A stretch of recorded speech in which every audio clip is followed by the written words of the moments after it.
Mateus 9, versão King James atualizada. E entrando Jesus num barco, atravessou o mar e foi para a sua cidade. E eis que lhe trouxeram um paralítico deitado em sua maca.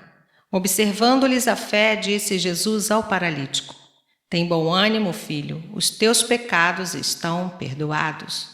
Diante disso, alguns escribas diziam consigo mesmos: Este homem blasfema. Mas Jesus, conhecendo-lhes os pensamentos, questiona: Por que cogitai o mal em vossos corações? Pois o que é mais fácil dizer? Os teus pecados estão perdoados, ou levanta e anda? Entretanto, para que saibais que o Filho do Homem tem na terra autoridade para perdoar pecados, disse então ao paralítico: Levanta-te, toma tua maca e vai para tua casa. Levantando-se o homem, partiu para sua casa. Ao ver isso, a multidão se encheu de temor e glorificava a Deus, pois dera aos homens tamanha autoridade. Saindo, viu Jesus um homem chamado Mateus, sentado na coletoria, e disse-lhe: Segue-me. Ele se levantou e o seguiu. E aconteceu que, estando Jesus em casa à mesa, muitos publicanos e pecadores vieram para cear com ele e seus discípulos. Quando os fariseus viram isso, perguntaram aos discípulos dele: Por que ceia o vosso mestre com publicanos e pecadores? Mas Jesus, ouvindo, responde: Os sãos não necessitam de médico, mas sim os doentes.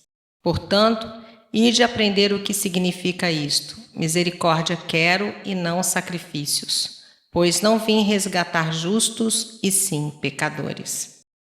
Então chegaram os discípulos de João e lhe perguntaram: Por que jejuamos nós e os fariseus muitas vezes, e os teus discípulos não jejuam?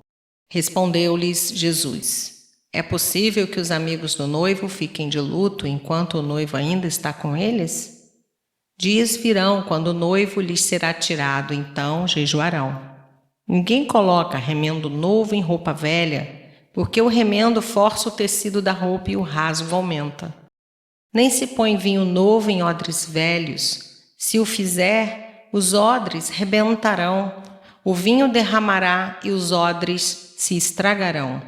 Mas põe-se vinho novo em odres novos, e assim ambos ficam conservados. Enquanto ele estava falando, um dos dirigentes da sinagoga aproximou-se e, ajoelhando-se diante dele, rogou: Minha filha acaba de morrer, mas vem, impõe tua mão sobre ela e viverá. Jesus então levantou-se e seguiu com ele, e seus discípulos o acompanharam.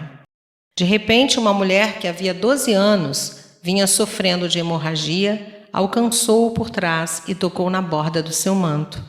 Pois dizia essa mulher consigo mesma: Se eu conseguir apenas lhe tocar as vestes, serei curada.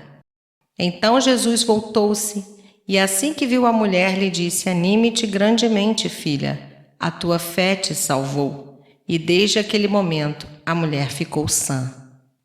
Quando Jesus chegou à casa do dirigente da sinagoga e viu os flautistas fúnebres e a multidão em alvoroço, ordenou: Retirai-vos daqui, essa menina não está morta, mas adormecida. E todos zombavam dele. Assim que a multidão foi retirada, Jesus entrou, tomou a menina pela mão e ela se levantou. Então a notícia desse acontecimento espalhou-se por toda aquela região.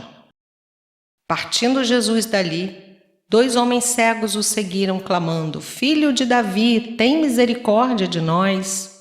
Entrando ele em casa, aproximaram-se os cegos e Jesus lhes perguntou: Credes que eu seja capaz de fazer isto? E responderam-lhe: Sim, Senhor. Então lhes tocou os olhos, dizendo: Seja-vos feito conforme a vossa fé. E os olhos deles foram abertos. Jesus os advertiu então severamente: Cuidai para que ninguém saiba disto. Contudo, ao partirem, propagaram os feitos de Jesus por toda aquela região.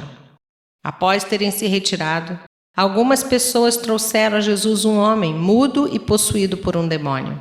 Assim que o demônio foi expulso, o mudo passou a falar, e as multidões, admiradas, exclamavam: Jamais se viu algo assim em Israel. Por outro lado, os fariseus maldiziam. Ele expulsa os demônios pelo príncipe dos demônios. E Jesus ia passando por todas as cidades e povoados, ensinando nas sinagogas, pregando as boas novas do reino e curando todas as enfermidades e doenças. Ao ver as multidões, Jesus sentiu grande compaixão pelas pessoas, pois que estavam aflitas e desamparadas, como ovelhas que não têm pastor. Então falou aos seus discípulos: de fato, a colheita é abundante, mas os trabalhadores são poucos. Por isso, orai ao Senhor da seara e pedi que ele mande mais trabalhadores para a sua colheita.